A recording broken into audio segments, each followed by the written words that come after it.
I was wrong about Alexander Volkanovski. So recently I made a video talking about how while I believe that Volkanovski is the by far more technical fighter, I just simply did not trust his chin and thought he was completely done, at times unmotivated, and was just not lined up for success against Diego Lopez. And he just fought Diego Lopez. And he proved me so wrong, and I couldn't be happier. So let's talk about how Alexander Volkanovski outclassed Diego Lopez. So, first of all, I'm going to admit I was wrong. I'm happy about it. That's all good. So let's take a look at how Volk did it. So, he fought a very interesting fight. In the first two rounds, he fought how I thought he was going to fight in the fourth and fifth, right? I expected Volk to be a lot more aggressive, almost brutish, work in the grappling, grind him against the fence, wear him down, take him down. I expected that in the fourth and fifth round when Diego was gassed. But Diego, I think either he was nervous or he came out a little bit more measured because he knew it was in a 5-round fight. I think it was a little bit of both. But he came out very passive in the first and in the beginning of the second and allowed Volk to kind of work. And one thing that was really interesting is Volk was actually winning in the pocket boxing exchanges.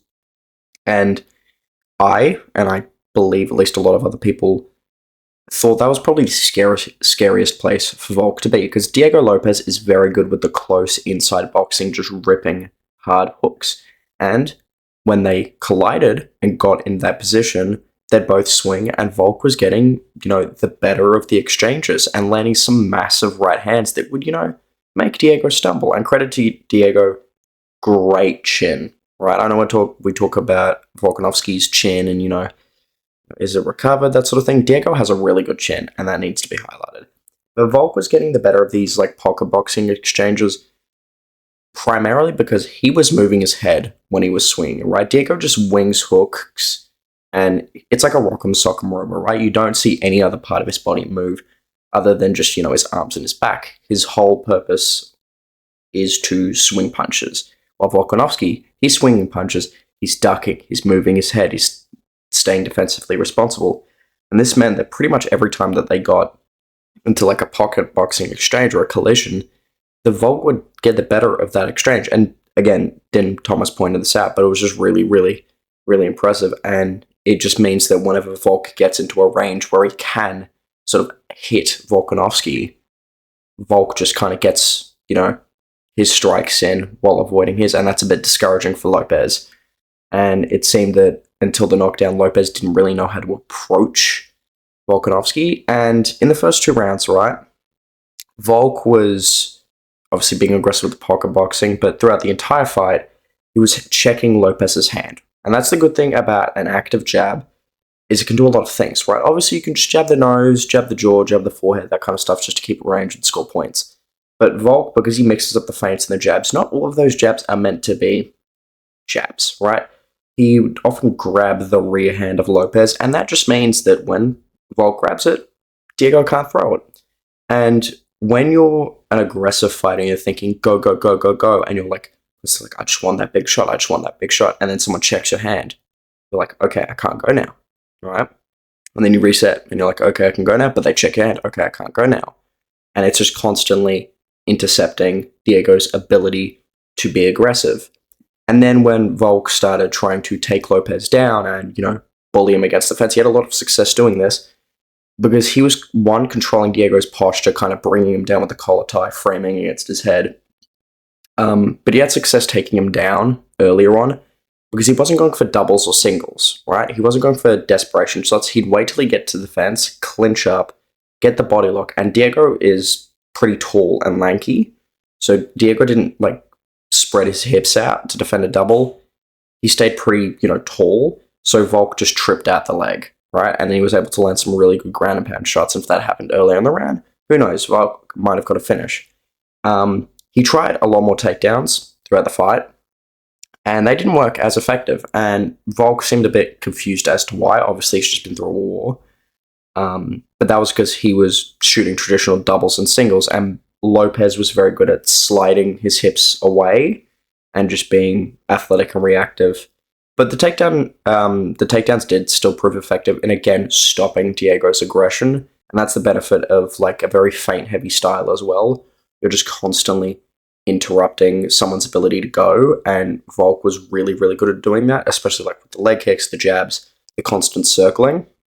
So Volkanovski made a very big point to almost always circle to his right, so away from Diego's power side, and that obviously just meant that there'd be less power coming in on Diego's shots. Now, Diego, at the end of the second round, was able to land a right hand that dropped Volkanovski. He essentially pumped out a double jab. Volk backed up to his left, right, into Diego's power side, and he was leaning his head away. And leaning your head away, at least any form of pullbacks against a longer fighter, isn't good, right? Because they can just cover that distance, especially someone who likes being forward and aggressive. Pullbacks aren't necessarily a good thing. It's why moving back in a straight line is bad, and it's also why moving laterally is so important to get off that angle, because again, if you just pull back, if someone can cover that distance, and you get clipped, it's not good. And you saw that with Volkanovski, he got dropped. And Volk was able to recover and get up and start swinging back, which I was really, really impressed by. His chin is definitely healed up a bit. But the difference is, right, once Diego was able to drop Volkanovski, it's almost like he saw blood, right? He got his confidence back, because up until then he was kind of getting schooled pretty badly, right? He wasn't really winning any of that fight up until that knockdown. And then, he sees blood, and then he kind of goes to throw caution to the wind. And in the fourth round, he was able to land some shots on Volkanovski that pretty much blinded him, and again, gets a rush of energy. He's able to, feels confident to commit.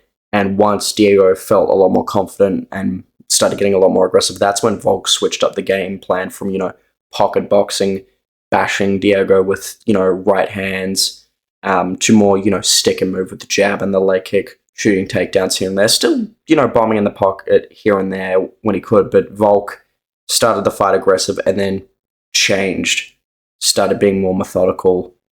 And, Diego in the fifth round calling on for a fight, and Volk even said it himself, he wanted to go, he nearly did at the end, but he stayed really, really disciplined, and it just shows the difference in fight IQ and discipline and just overall skill in the two fighters. Volk also was able to land that right hand by using the leg kick. So Diego, what he'd do is he'd pull his hips away from the leg kick. He wouldn't check them, he'd just pull away. And cool, that does get your hips away, but it kind of leaves your head exposed. So Volk, he'd go leg kick, and then he'd sort of step through on it and land that right hand over the top. And that's just good at covering distance. It catches you in, or it catched Diego in a position where his feet weren't really under him, so he couldn't move away from the shot. And just, again, being smart, Volkanovski just being smart, being very methodical, picking his shots very well. It was just really, really impressive. Volk's ability to adapt in the fight, even after being hurt, being rocked, having less vision, and even, coming in after the two losses and just looking as skillfully as good as he did. Not only physically he looked good, but he looked good mentally, looked good physically. He got dropped and he wasn't discouraged. He went out and won that third round. He got up and kept swinging. The fourth round was hurt. He kept going and he didn't go down. And, in the fifth round, he was smart. He stayed composed. He stuck to a game plan, and it really, really did impress me. Hats off to Diego. He put up an incredible fight. He obviously was lacking in some technical areas. Don't think he started fast enough. Definitely should have used the jab more. I think targeting the body would have been useful for Volkanovski, and just staying more methodical, moving ahead in the pocket. But again, Diego's gotten very far with a very specific kind of style, and he's going to need to make some changes if he does eventually want to be champion. But as a first title opportunity against, such a big name, I'm very much impressed with Diego Lopez, and I'd love to see him fight Yair Rodriguez next. And what's next for Volkanovski? Seems like Volkanovski wants Movsar Evloev, and there doesn't really seem to be another budding contender at featherweight. Pitbull did not deliver. Yair was already lost and had 2 losses before that. Just beat Lopez. There's nothing else that really jumps out, and Volk wants to stay active. So if Movzar is ready to go, they'll do that matchup, and I don't see how Movzar can beat Volkanovski. I trust Volkanovski's takedown defense supremely. Evloev isn't a big ground and pound guy either. He isn't a big submission guy, so even if he does get Volkanovski down, I feel like Volk will be able to, just be able to get up without much concern. And, on the feet, Movzar, I believe, has no knockdowns, no finishes in the UFC, doesn't really have any power, right? Again, Volkanovski has fought back-to-back 2 of the hardest punches in featherweight history. And while he did get knocked out against Ilia Topuria, he survived against Diego Lopez. And that's really impressive. So I do think he'd beat Movzar Evloev, and I'd be really excited to see that matchup. So anyway, guys, I just wanted to talk about that fight. It's really interesting. I'm sorry I couldn't get footage of the fight like I normally do, where I have the still frames and a little bit of videos. But just getting footage of these fights right after they happen is really quite difficult. So I hope the discussion was alright instead. But you guys know the drill. Thoughts in the comments down below. Like, subscribe. Have a good day.